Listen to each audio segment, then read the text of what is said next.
Hey guys, आज हम colossal personalities के पहले एपिसोड में व्लादिमीर पुतिन के बारे में जानेंगे। Vladimir Putin. आप देख रहे हैं कोलोसल माइंड। रशिया दुनिया के सबसे पावरफुल कंट्रीज में से आता है एंड इसका प्रेसिडेंट व्लादिमीर पुतिन दुनिया का सबसे पावरफुल आदमी माना जाता है। पुतिन अपनी डिक्टेटरशिप की वजह से मशहूर है। मीडिया का मुंह बंद कर देना, अपोजिशन को पूरी तरह से खत्म कर देना इन जनाब को बहुत अच्छी तरीके से आता है। पुतिन के एक इशारे पर दुनिया की second largest army, deadliest nuclear weapons जैसे missiles, powerful army tanks and one of the most developed air force है। लेकिन सवाल तो ये है कि आखिर एक इंसान इतना पावरफुल कैसे हो सकता है। चलिए शुरू से शुरुआत करते हैं। पुतिन का जन्म सेंट पीटर्सबर्ग में 7 अक्टूबर 1952 में हुआ था। उसने 17 की उम्र तक लॉ की पढ़ाई की, फिर Russian intelligence agency KGB join कर ली। जब 1991 में सोवियत यूनियन या यूएसएसआर डिसॉल्व हुआ था तो पुतिन को ये बात एकदम सही नहीं लगी। उसने इसको डिस्क्राइब किया as major geopolitical disaster in the country. Russia का उस समय का प्रेसिडेंट बोरिस येल्सिन जो बहुत ज्यादा अनपॉपुलर थे, रशियंस उनको एकदम सही नहीं मानते थे। उनको पावर में रहने के लिए बहुत ज्यादा अमीर रशियंस की जरूरत पड़ी जिन्हें ओलिगार्क कहते थे। 1991 में पुतिन सेंट पीटर्सबर्ग के डिप्यूटी मेयर बन गए। पावर में आने के बाद उन्होंने कई सारे लोगों और ऑर्गेनाइजेशंस को सपोर्ट किया जैसे KGB, oligarchs, crime organisation, corrupt politicians and security officers and बहुत जल्दी उनकी पावर एंड इन्फ्लुएंस बहुत ज्यादा बढ़ गई। 1999 में बोरिस ने उन्हें प्राइम मिनिस्टर बना दिया। पुतिन ने बढ़ती ईस्ट इन्फ्लुएंस एंड नाटो की पावर को टैकल करना शुरू कर दिया।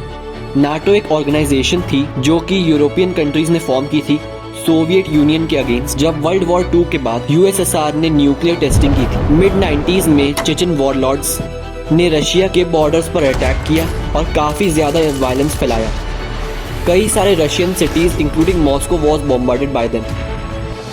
पुतिन ने फिर मीडिया के सामने कई सारे इंटरव्यूज दिए जिसमें उसने एक टिपिकल पेट्रियोटिक टैक्टिक अपनाया। उसने बहुत अग्रेसिवली जवाब देने का प्रॉमिस किया एंड एक पेट्रियोटिक प्रोपेगेंडा फैलाया।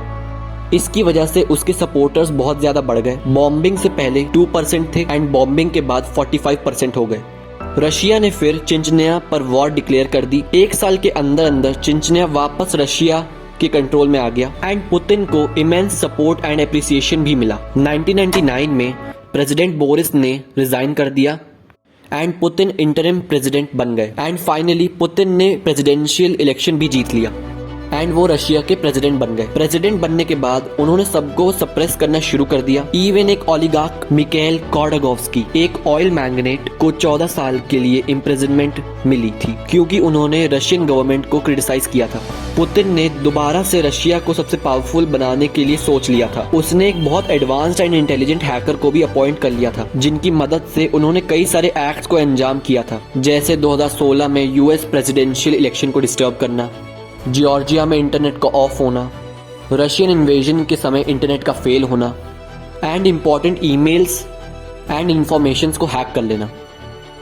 पुतिन अपने अग्रेसिव एंड डोमिनेटिंग नेचर के लिए जाने जाते हैं एंड अगर उनको नहीं रोका गया तो इवेंचुअली वर्ल्ड वॉर 3 भी करवा सकते हैं। तो एपिसोड 1 में बस इतना ही। अगर आपको वीडियो थोड़ी सी भी इंफॉर्मेटिव लगी हो तो लाइक, शेयर एंड सब्सक्राइब करें and we'll meet you with some other colossal personalities in upcoming episodes. देखते रहें कोलोसल माइंड।